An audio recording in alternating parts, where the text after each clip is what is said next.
wrote a message of celebration. Karma from the universe. Justice finally.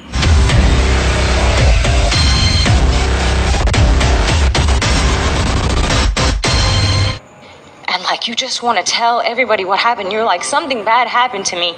Something bad happened to me. And nobody is listening. And when I tell people, they call me a liar. How are you supposed to say anything? How are you supposed to move on, you know? Ayon sa post ni Kat Alano sa kanyang social media post, I can finally feel peace today. God is good all the time. Justice finally after 17 years. Isa pang post ay ito naman na nakalagay. After 17 years, finally a glimpse of justice. People still thinking it's all about money and attention. What if you were feudalized by the people who had power and you actually condemned the victim? Think about what you did to her, if that was the truth. Yan nga po yung pangalawa. One of their first questions to me was, why did it take you so long to come forward? You see, in 2005, when I was 19 years old, I was raped. I was drugged and raped by a Filipino celebrity who is still on TV today. They asked me, why didn't I come out sooner, knowing that this man was a rapist and could possibly do more harm? I think that all rape victims go through that process in their head. The conflict between coming forward and exposing a criminal of the worst kind and staying silent for their own sanity and protection. Being raped is one of the most horrible, one of the worst violations of the human mind, spirit, and body. The traumas that its victims experience have been compared to the kind of trauma that soldiers are exposed to during war. Being raped is terrifying. The human mind is not equipped to deal with it or process it without help because it is an unnatural thing. Sex, contrary to popular belief, is not an innate need in people. It is not like breathing, eating, or sleeping. We do not die if we do not have sex. Therefore, rape is purely a choice by others to inflict harm on another human being, to take something from them without consent. It is very much a power and control issue rather than a sexual one. When a person chooses to abuse another, the victim goes into shock. They often feel very confused. Feelings of guilt, shame, and self-blame are some of the first reactions. Because how does one explain to themselves that another human being wanted to hurt them? How do they understand that it is not their fault? It seems as though there is a flaw in the system. People are quick to judge and say, oh, well, so many people fake being raped. As if they know this to be true, right?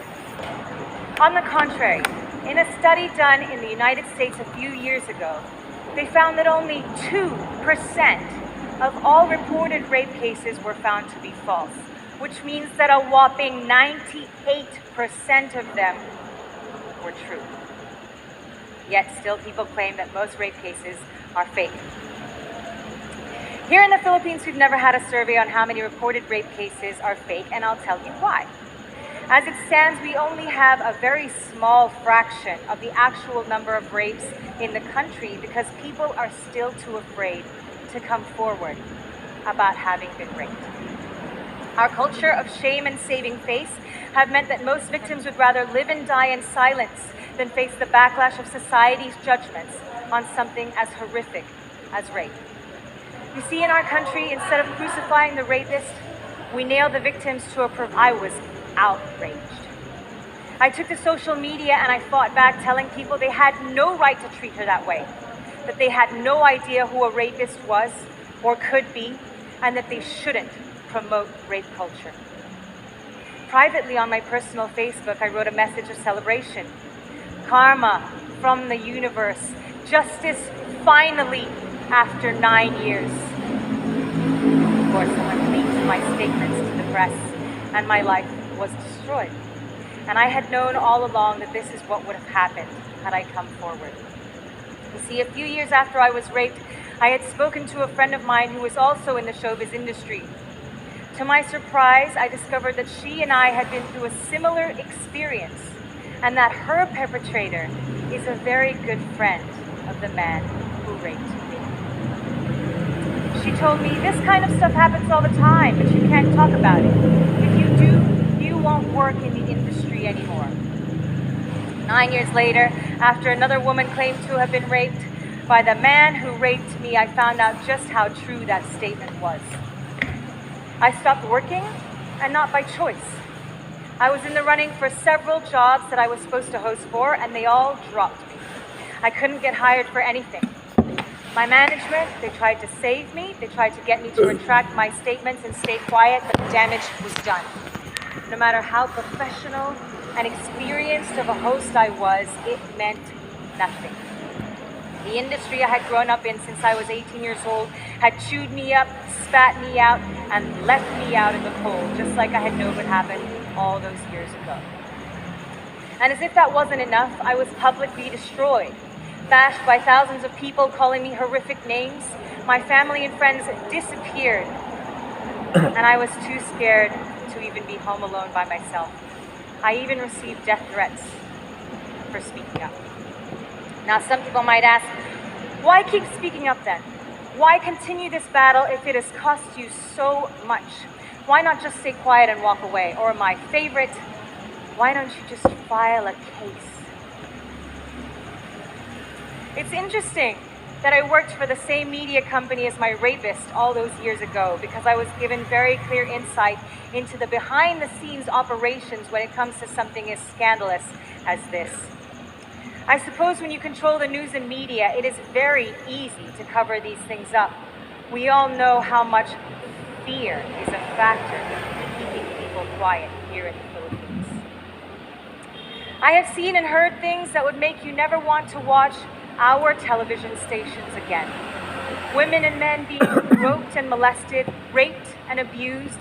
Verbal abuse is a regular occurrence and is treated as the norm. Why don't you hear about this? Because the people that talk about it lose their jobs, that's why. In a country where people are uneducated and poor, many would rather sustain their families than be a hero. They also turn a blind eye to it because they know that the higher-ups are going to do nothing about it. Celebrities who abuse, rape, and molest are allowed to continue this behavior because they are protected by the people that they work for. Much like the recent ousting of priests for pedophilia worldwide being ignored by the institution they represent. The uncovering of Jimmy Savile's pedophilic encounters ignored by the BBC, and the many alleged victims of Bill Cosby, only now feeling brave enough to come forward, also being slandered in the press. Sexual predators are very good at hiding in plain sight, in positions that offer sufficient power to get away with their crimes, especially in a country like ours, where corruption infects every vessel of the government's beating heart. For the general population, however, many really have no idea what is going on.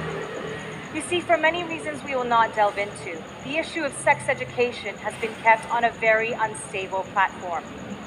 We have only recently started to implement any real sexual education for our youth in the past year. I was told by a few people that they had no idea that they had experienced rape until they heard my story, including a young man who was raped in a gym sauna by his peer. There was a woman who said, "I can say no," meaning she had never known she didn't have to have sex when she was told to. If you are never encouraged to talk about sex, much less rape, how would you ever know the difference? For those of you who might think it absurd that people would not know about rape, I ask you to now consider the following facts, okay? Did you know that the law on rape was only changed in 1997? Did you know that the law used to state that rape was a crime against chastity, and that if you were not a virgin, it could be used against you in a court of law to prove that you must not have been raped because you are no longer a virgin and you must have wanted it? In 1997, this law was changed and rape was declared a crime against humanity, only with prompting from the UN for our laws to change.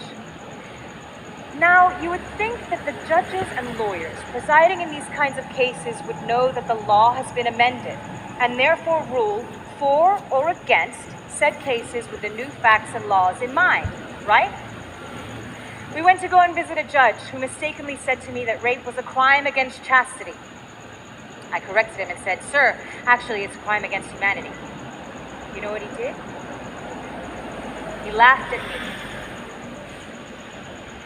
Then he proceeded to tell me exactly who the people were in the government who were protecting the man who raped me from going to court and jail. You see, the man who raped me has never seen a jail cell. Even though rape is a heinous crime and a non-bailable offense, he has never once been to jail, even though 3 women tried to file cases against him. All 3 women were predictably crucified and their cases were dismissed with outrageous rape culture in the dismissals. Why didn't she bite his penis? Or why didn't she scream? When the law clearly states that as long as a victim's statement is inherently credible, that is probable cause enough to have a case filed against an individual for rape and send them to jail without bail. They never said anything about a victim's credibility having to come up against personal biases of those who are uneducated about rape.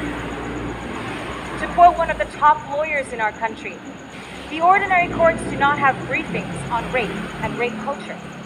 The people in ordinary courts who preside over hearings are literally going in blind. The general public said that the girls were looking for attention, trying to be famous, and the one I loved the most is what they dubbed me, an ambulance